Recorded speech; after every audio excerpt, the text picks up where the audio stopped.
Radio Rasinda, Untaian Nada Penabur Kasih.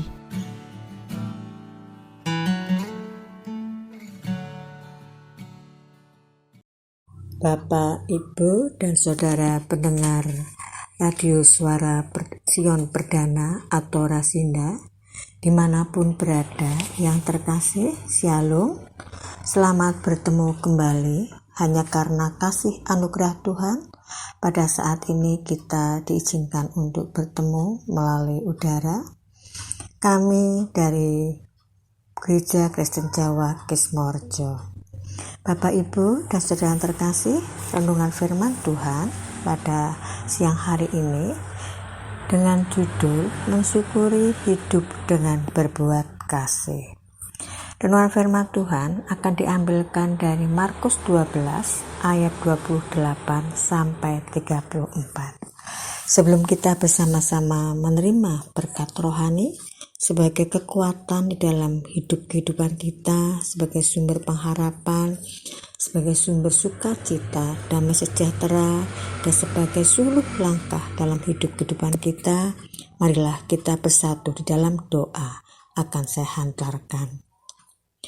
Tuhan Allah Bapa yang bertahta dalam kerajaan surga yang mulia, yang kami sapa, kami sembah, kami muliakan di dalam nama Tuhan kami Yesus Kristus. Terpujilah Engkau Tuhan, kekal selamanya di bumi dan di surga.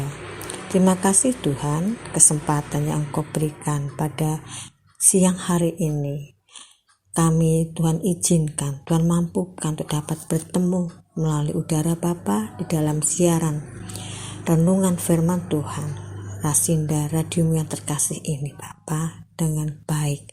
Tuhan mohon berkati kami semua mampu mengerti, memahami firman yang Engkau berikan Bapa pada saat ini, dan mampukan kami Bapa untuk dapat melaksanakannya secara nyata dalam kehidupan kami sehari-hari. Dan Tuhan Yesus, kami juga berdoa mohon berkati jalannya acara pada siang hari ini dari awal pertengahan akhir baik dan lancar. Mohon berkati peralatan yang ada, memberkati mas-mas, mbak-mbak, adik-adik, bapak ibu yang bertugas di Rasinda saat ini Bapa, sehingga semuanya bisa menjalankan tugasnya dengan baik dan semuanya menjadi sarana pelebaran kerajaan-Mu di muka bumi ini melalui siaran radio Rasinda. Terima kasih Tuhan, mohon ampun Bapa atas segala dosa dan kesalahan kami. Haleluya, amin. Bapak Ibu dan Saudara terkasih, malah kita buka bersama-sama Alkitab kita buka dalam Markus 12 ayat 28 sampai 34. Akan saya bacakan. Hukum yang terutama. Berikutnya hukum yang terutama. Lalu seorang ahli Taurat yang mendengar Yesus dan orang-orang Saduki bersoal jawab dan tahu bahwa Yesus memberi jawab yang tepat kepada orang-orang itu, datang kepadanya dan bertanya, "Hukum manakah yang paling utama?" Jawab Yesus, "Hukum yang terutama ialah, dengarlah hai orang Israel, Tuhan Allah kita, Tuhan itu Esa.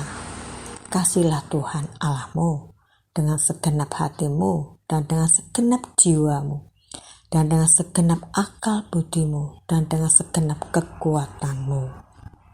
Dan hukum yang kedua ialah, kasihilah sesamamu manusia seperti dirimu sendiri. Tidak ada hukum lain yang lebih utama daripada kedua hukum ini." Lalu kata ahli Taurat itu kepada Yesus, "Tepat sekali, Guru, benar katamu itu, bahwa Dia Esa dan bahwa tidak ada yang lain kecuali Dia." 33. Memang mengasihi Dia dengan segenap hati dan dengan segenap pengertian dan dengan segenap kekuatan, dan juga mengasihi sesama manusia seperti diri sendiri adalah jauh lebih utama daripada semua korban bakaran dan korban sembelihan.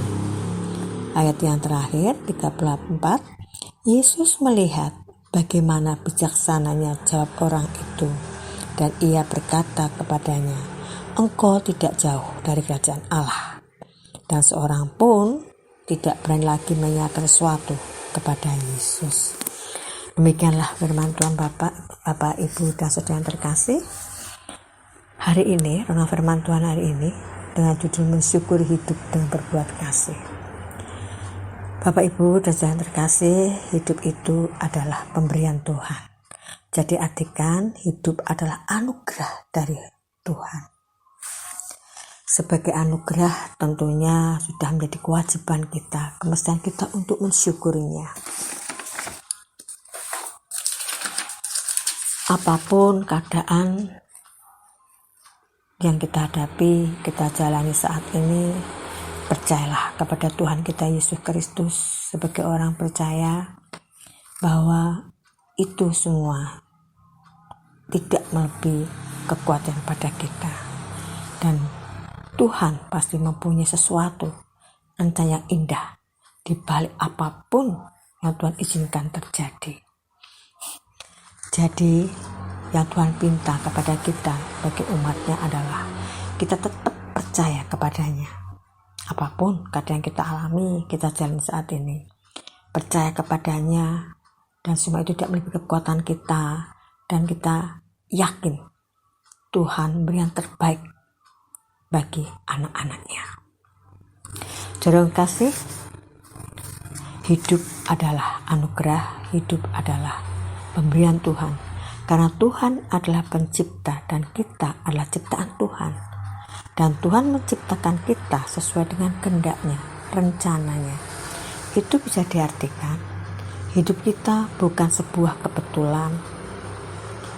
Hidup kita bukan suatu keberuntungan atau kecelakaan, tapi karena semua adalah kehendak Tuhan di dalam rencana Tuhan.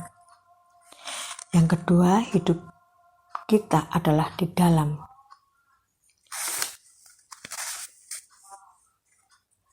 kendali Tuhan, dan Tuhan dalam kuasanya. Kuasa Tuhan melihara kita.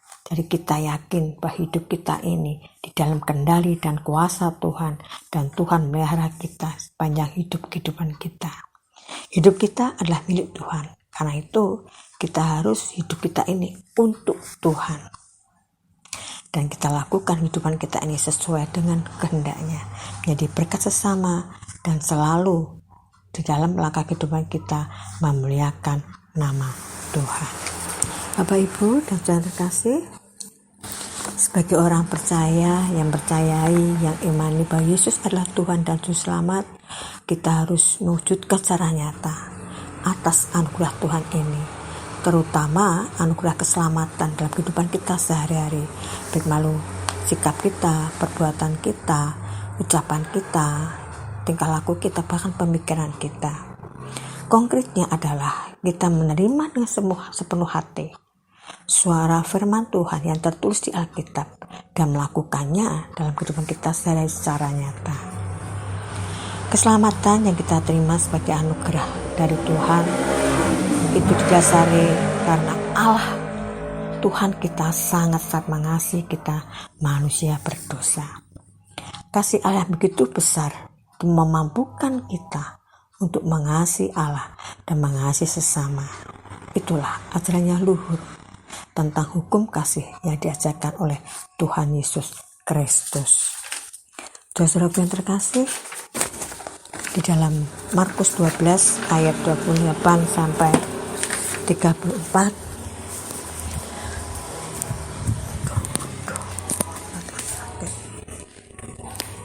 saudara-saudara yang terkasih, di dalam bacaan Markus 12 ayat 28 sampai 34, ini merupakan pengajaran Tuhan Yesus tentang hukum kasih. Hukum ini menjadi identitas sekaligus ciri khas orang Kristen. Di dalam bacaan Markus tersebut menjelaskan sikap ahli Taurat pada saat melihat orang Saduki bertanya jawab dengan Tuhan Yesus. Rupanya di sini ada ketertarikan secara khusus, sehingga ia pun bertanya kepadanya, hukum manakah yang paling utama? terhadap pertanyaan itu, Tuhan Yesus memberikan sebuah definisi yang jelas bahwa hukum yang terutama adalah, dengarlah hai orang Israel, Tuhan Allah kita, Tuhan itu Esa. Kasihlah Tuhan Allahmu dengan segenap hatimu, dan dengan segenap jiwamu, dan dengan segenap akal budimu, dan dengan segenap kekuatanmu. Kesempurnaan mengasihi Allah adalah ketika manusia menggunakan seluruh potensi diri yang dimiliki secara utuh untuk mengasihinya, bukan dengan setengah atau seperempat potensi yang ada. Ukuran itu sudah jelas, tidak dapat ditawar lagi. Bapak, Ibu, dan saya yang terkasih, kemudian Tuhan Yesus tidak hanya berhenti dalam memberi jawaban hukum yang terutama, dia melanjutkan dengan hukum selanjutnya, yaitu esensi hukum yang kedua, kasihlah sesamamu manusia seperti dirimu sendiri.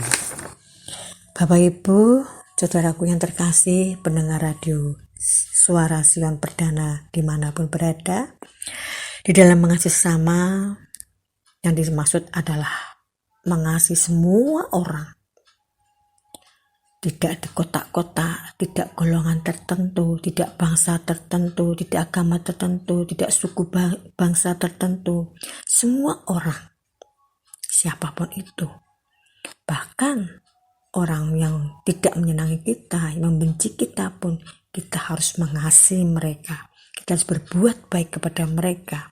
Ini di dalam Matius 5 ayat 44. Kasihlah musuhmu, doalah mereka, berbuatlah baik kepada mereka. Dan hukum kasih ini tidak dapat dipisahkan satu sama lain. Semuanya merupakan satu kesatuan, tidak bisa dipisah-pisahkan. Kita tidak bisa mengasihi, hanya mengasihi Allah, tapi membenci manusia. Kita tidak bisa seperti itu. Karena manusia adalah ciptaan Allah. Dan manusia diciptakan Allah turut dengan gambarnya. Di dalam kita mengasihi sesama didasarkan atas keyakinan, keimanan kita bahwa Allah lebih dulu mengasihi kita, manusia berdosa, menerima kita apa adanya. Dengan keyakinan, dengan iman ini, kita bisa mendorong kita untuk mengasihi sesama kita dengan baik. Bapak, Ibu, pendengar radio Rasinda yang terkasih di dalam Tuhan kita Yesus Kristus,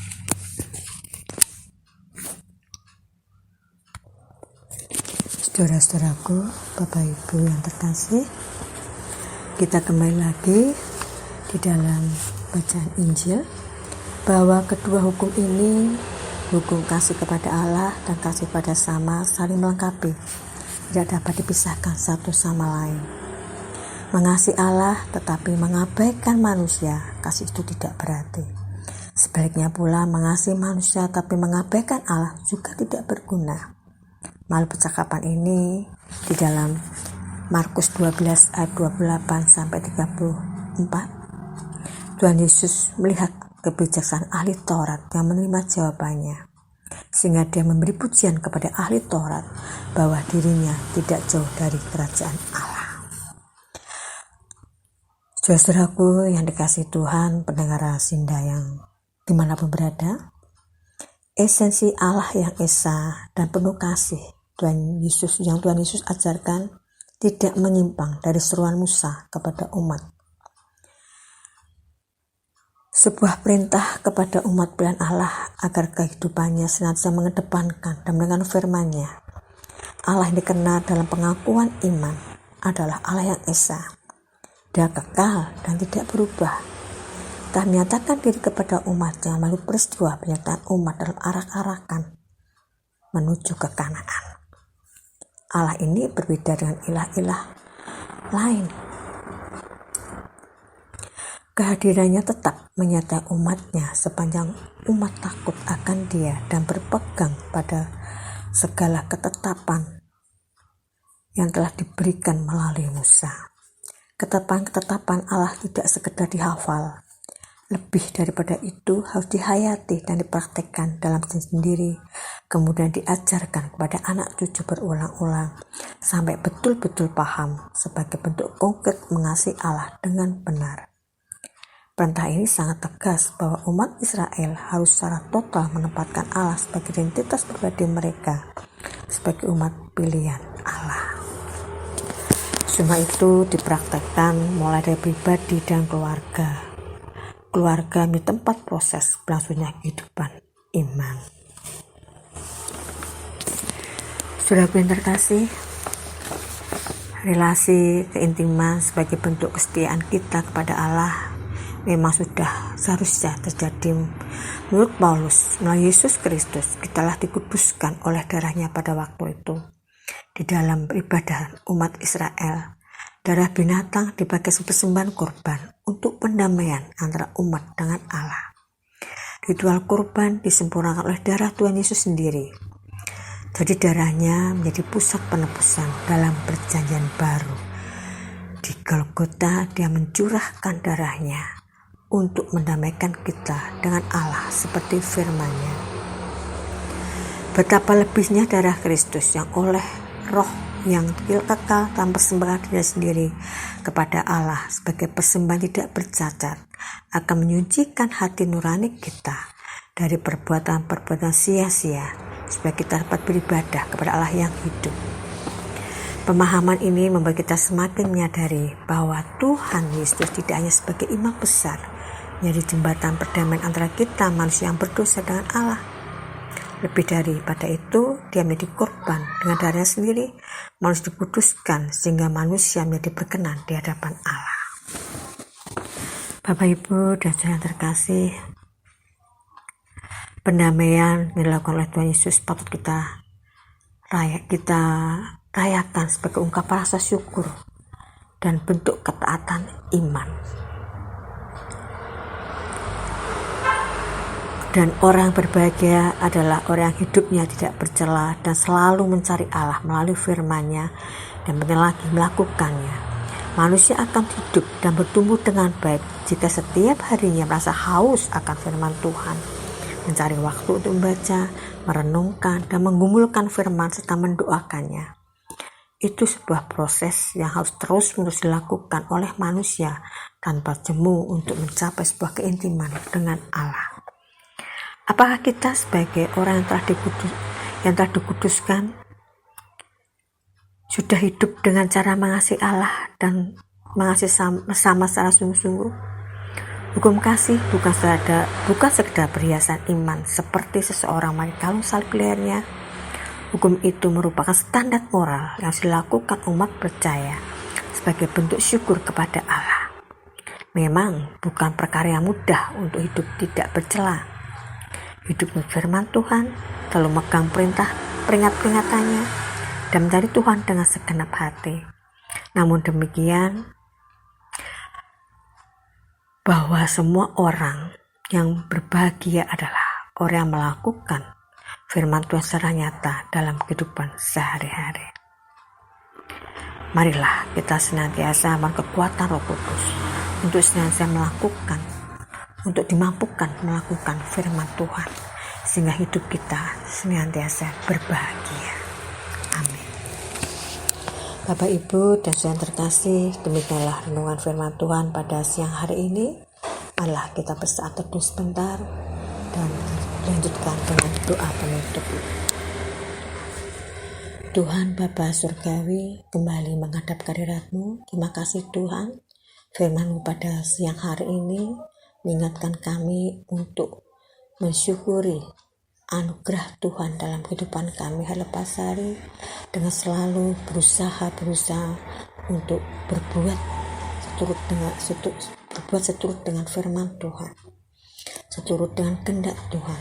Mampukan Tuhan dengan Roh-Mu yang kudus, sehingga kami sehari hari lepas hari semakin hidup semakin seturut dengan firman Tuhan, dan kami pun menjadi manusia yang berbahagia.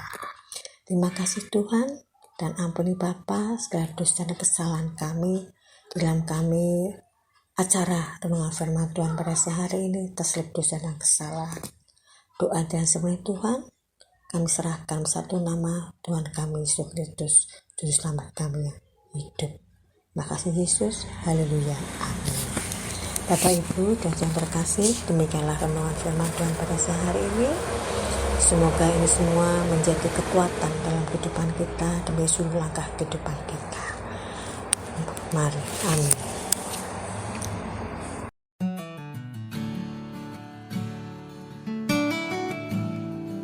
Radio Rasinda, Untaian Nada Penabur Kasih.